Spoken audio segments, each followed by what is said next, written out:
उपस्थित प्रभु प्रेमियों, आज के पावन सुंदर कांड के पाठ कराने का सौभाग्य श्री गुरु महाराज जी के अजीज भक्त खैरती लाल जी के परिवार को प्राप्त हुआ है। प्रभु की कृपा सदा इन पर बनी रहे। श्री गुरु महाराज जी का आशीर्वाद और उनकी कृपा दृष्टि से घर आंगन में खुशियां बरकरार रही, यही प्रभु के चरणों में प्रार्थना करते हैं। किसी ने महाराज जी से पूछा कि इस कलयुग में भक्ति जैसे करनी चाहिए हम नहीं कर पा रहे, तो किस किस बात का हमें ख्याल रखना चाहिए और जीवन जीते हुए कौन कौन सी सावधानियां रखनी चाहिए। तो महाराज जी फरमाने लगे कि जीवन में आप गुरु की शरण में आए हो, गुरु के सानिध्य में रहते हो, तो एक बात का खास ध्यान रखना, कभी किसी की निंदा नहीं करना। क्योंकि कथा सुनाते हुए महाराज जी फरमा रहे थे कि एक बार एक राजा का नियम था कि हर एकादशी के दिन 100 ब्राह्मणों को भोजन कराना और खास करके उसमें खीर का प्रसाद बना करके ब्राह्मणों को भोजन कराते थे। एक बार ऐसे ही खुले दादान में भोजन का आयोजन किया गया। भोजन पक रहा था, ब्राह्मण सारे आ चुके थे और कहते हैं कि जैसे ही ब्राह्मणों ने भोजन किया और ब्राह्मण भोजन करते वहीं पर ही उनके प्राण निकल गए। अब ये बात जब राजा को पता चली कि जब भोजन बनाया गया बड़ी शुद्धता और सावधानी के साथ बनाया गया, अब भोजन में ऐसा क्या था कि जो सभी ब्राह्मणों के प्राण हर ले गया। इतने वर्षों से ये सेवा मैं कर रहा था, आज तक तो ऐसा कभी हुआ नहीं कि ब्राह्मणों के भोजन में कुछ ऐसा हो जिससे कि उनको कभी भी कुछ भी शरीर में तकलीफ हुई हो, और आज ऐसा हो गया कि ब्राह्मणों के प्राण चले गए। वो सोच विचार कर रहे थे। महाराज जी फरमाते हैं कि हुआ क्या था। खीर बन रही थी खुले दालान में, एक चील उड़ी जा रही थी जिसके मुख में जिंदा सांप था, उसको लेकर के उड़ रही थी। जैसे ही वो पतीले के ऊपर से निकलने वाली थी, चील अपने मुख में सांप को दबाए हुए, तो सांप का मुख सांस लेने के लिए खुला। जैसे ही उसका मुख खुला तो उसके मुख से 2 बूंद जहर की उस खीर के पतीले में गिर गए और सारी खीर जहरीली हो गई। उससे उन ब्राह्मणों की मौत हो गई। अब धर्मराज जी सबसे पूछ रहे हैं कि अब इस ब्राह्मण के हत्याओं का फल दोष किसे दे। राजा इतने वर्षों से भोजन कराता आ रहा है, आज तक कुछ नहीं हुआ और ना ही उसका दोष है। अब चील उड़ी जा रही थी, उसका आहार तो सांप ही है, वो भी अपना कर्म कर रही थी, शुद्ध कर्म कर रही थी, उसमें कुछ गलत नहीं है। अब सांप ने सांस लेने के लिए मुख खोला तो उसके मुंह से 2 बूंद जहर गिर गए। अब सांप का भी कोई दोष नहीं है, उसको भी हम कैसे सजा दे सकते हैं। आखिर ये पाप जो ब्रह्म हत्या का हुआ है किसके ऊपर लगे। बहुत चिंता कर रहे थे। यमराज धर्मराज सभा लगा करके रोज सबसे यही प्रश्न पूछे, लेकिन सब यही सोचते थे कसूर तो किसी का नहीं है। अब ये पाप किसके ऊपर थोपा जाए कि इस पाप का भागी कौन है। कहते हैं थोड़े ही समय बाद कुछ ब्राह्मणों को पता चला कि ये राजा बहुत दानी है, क्यों ना इनसे मिला जाए। उनको ये भी पता था कि कुछ दिन पहले ब्राह्मणों की हत्या इस राजा के द्वारा हुई थी।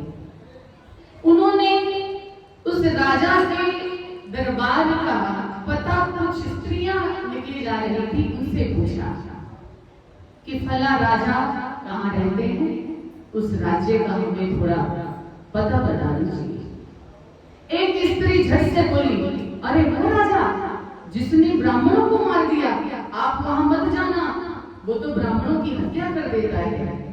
जैसे ही उसने ये बात अपने मुख से कही, उधर धर्मराज अपनी सभा लगा करके बैठा हुआ था और उसने कह दिया, छोड़ो सब, इस स्त्री के ऊपर सारा पाप डाल दो, क्योंकि इसने उस धर्मराज की, उस धर्म के राजा की निंदा कर दी है। अब सारा वही ब्रह्म हत्या का पाप इस स्त्री के ऊपर डाल दिया। महाराज जी कहते हैं कि जीवन में सावधानी रखो, सिर्फ एक बात की जरूरी रखो, मन वचन कर्म से आप जो करते हैं करिए, लेकिन कभी किसी की निंदा मत करिए, खास करके संत महापुरुषों की और भक्त की कभी भी निंदा नहीं करनी चाहिए। और इस निंदा का फल कितना कैसे भोगना पड़ता है ये तो हमने सुन लिया।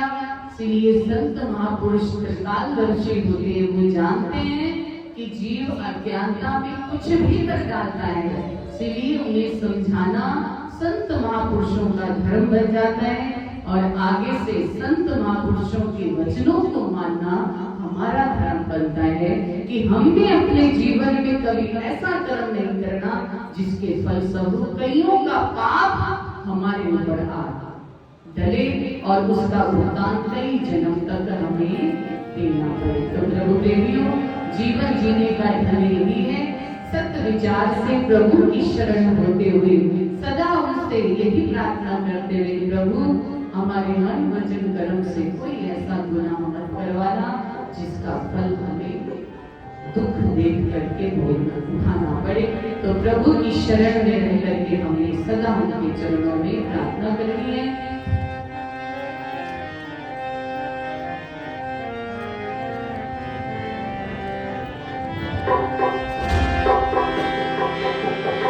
मैं कुछ भी नहीं, मैं कुछ भी नहीं, बस तोड़ निभाया दाता ने। मैं कुछ भी नहीं, मैं कुछ भी नहीं, बस तोड़ निभाया दाता ने। मैं कुछ भी नहीं, मैं कुछ भी नहीं, बस तोड़ निभाया दाता ने।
प्रवेश भी कर जाए, कोई आकर के हमें नुकसान पहुंचा जाए, ऐसा तो कभी वो होने ही नहीं देते।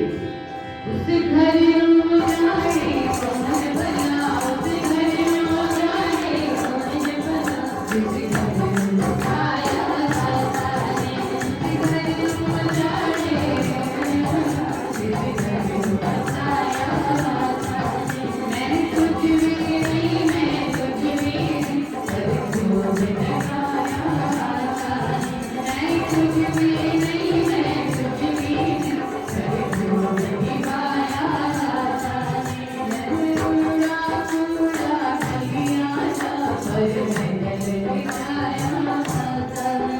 माता के शब्द मना मैं नच नच के कहना पावा, मैं माता के शब्द मना मैं नच नच के कहना पावा।